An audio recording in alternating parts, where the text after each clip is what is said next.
श्री साईनाथाय नमः। ओम श्री साईनाथाय नमः। ओम श्री साईनाथाय नमः। ओम श्री साईनाथाय नमः। ओम श्री साईनाथाय नमः। ओम श्री साईनाथाय नमः। ओम श्री साईनाथाय नमः।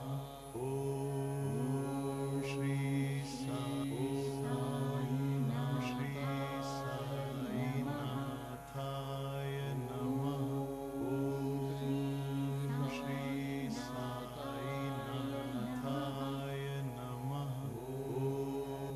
ओम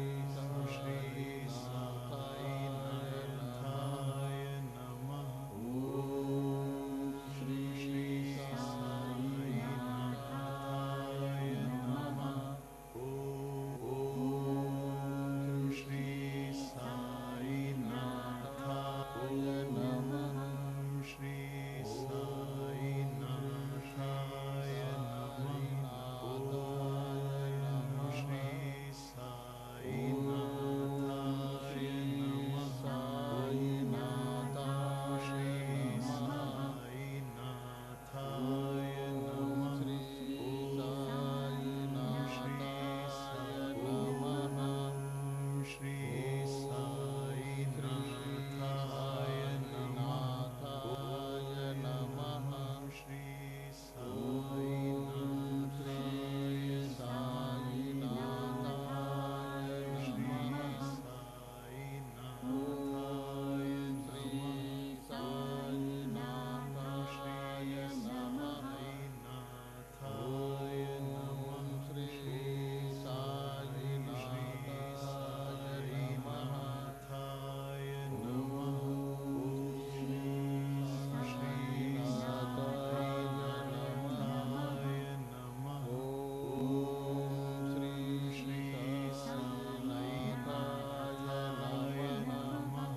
ओम श्री साईनाथाय नमः। श्री साईनाथाय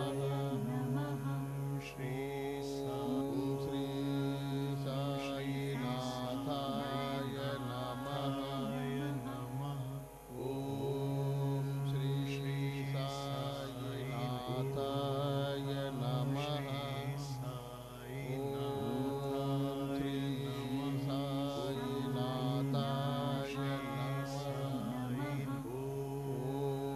श्री साईनाथाय नमः। श्री साईनाथाय नमः। श्री साईनाथाय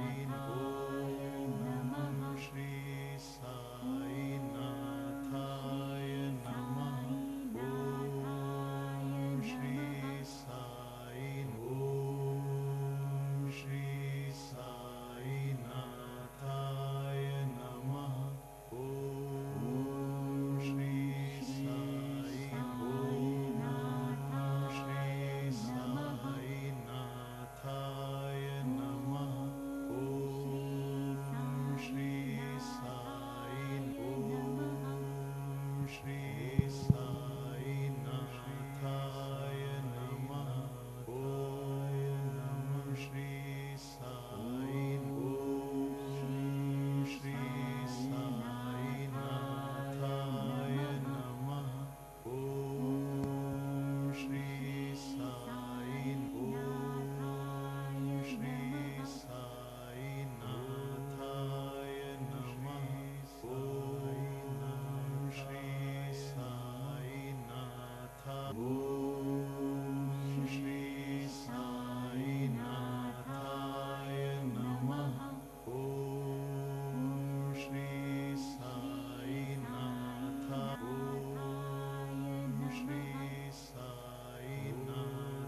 श्री सच्चिदानंद सद्गुरु साईनाथ महाराज की जय।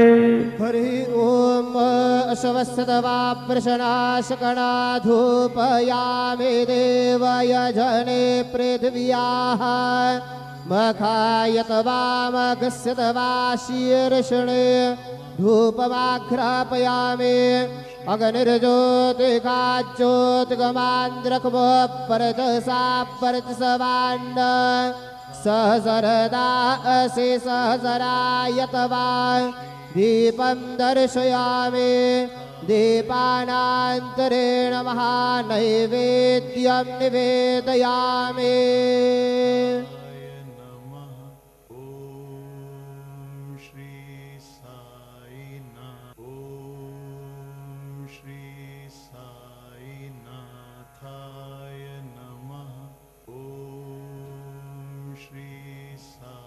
ॐ प्रजापतेन तवते तान्यन्यविश्वारूपाणि परिता बभूव यत्कामास्ते दोमस्तन्नो अस्तुभयक्ष्यामपतयोरयेणाम् चतुष्कोणमण्डलं कृत्वा तदुपरि नैवेद्यपात्रं निधाय गायत्रीमन्त्रेण पात्रान् सम्प्रोक्ष्य धेनुमुदराम् अमृते कृत्य ग्रासमुदरां प्रादृशयेत् सत्यन्त्वरतेन परिकिञ्चामि। ॐ प्राणाय स्वाहा ॐ अपानाय स्वाहा ॐ व्यानाय स्वाहा ॐ उदानाय स्वाहा ॐ समानाय स्वाहा ॐ ब्रह्मणे नमः। मध्यपानीयं समर्पयामि पुनर्नैवेद्यं निवेदयामि। ॐ प्राणाय स्वाहा ॐ अपानाय स्वाहा ॐ व्यानाय स्वाहा ॐ उदानाय स्वाहा ॐ समानाय स्वाहा ॐ ब्रह्मणे नमः। नैवेद्यं निवेदयामि हस्तप्रक्षालनं समर्पयामि मुखप्रक्षालनं समर्पयामि। सद्गुरु साईनाथ देवताभ्यो नमः। प्रार्थनापूर्वक नमस्कारं करोमि।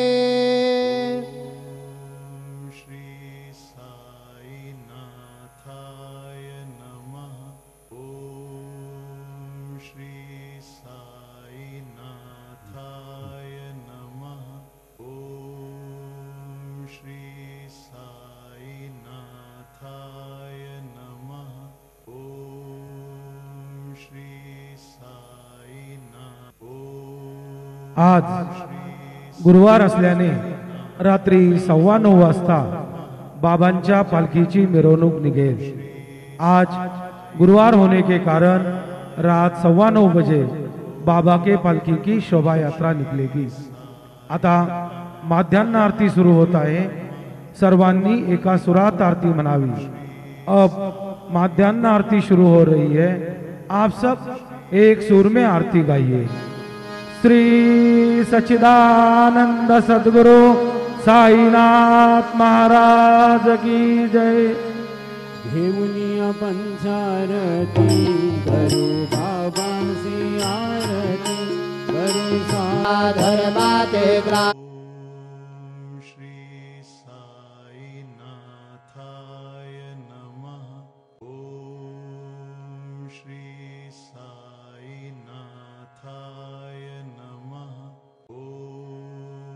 अलंगन अनंग भोजन भवे वालन मने नाम त्वमेव माता पिता त्वमेव त्वमेव बन्धु सखा त्वमेव त्वमेव विद्या द्रविण त्वमेव त्वमेव सर्वं मम देवदेव कायेन वाचा मनसेन्द्रियेर्वा बुद्ध्यात्मना वा प्रकृतिस्वभावा करोमि याज्ञादेश श्लोक विगीत मरुतः परमेष्ठार मरुतस्यावसङ्ग्रहे आवीक्षितस्य कामपरेर्विषमे देवाः सभासदयते श्रीनारायण वासुदेवाय सच्चिदानन्द सद्गुरु साईनाथ महाराज की जय।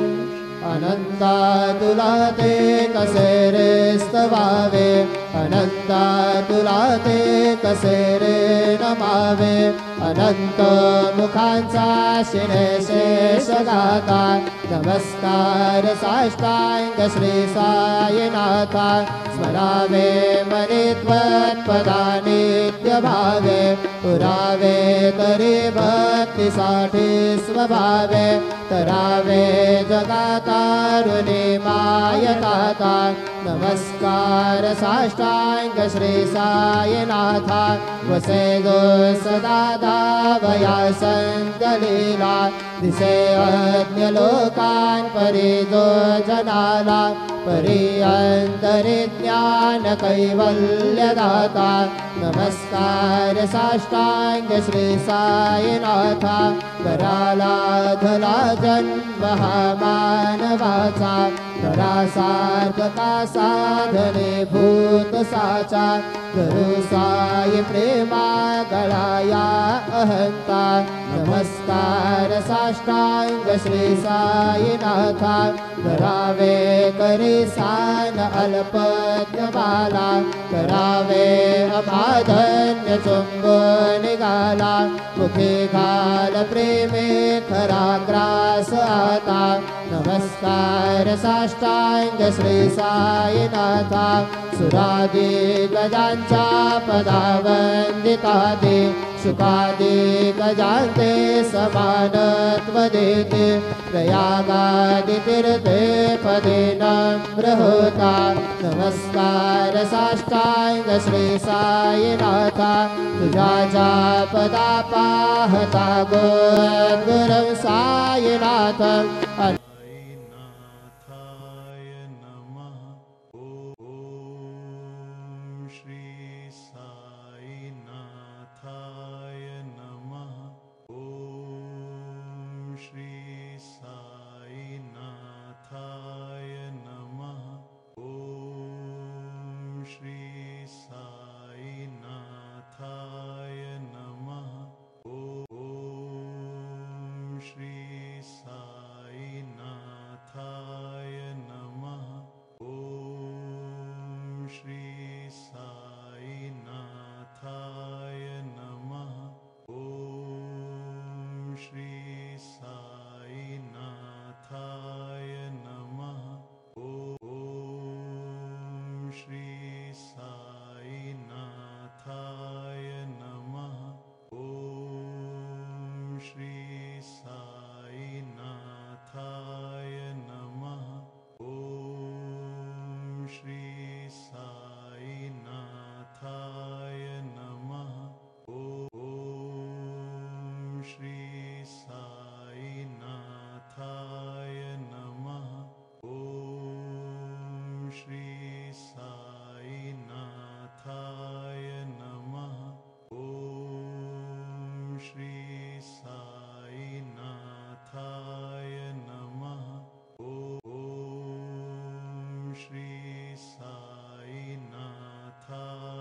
श्री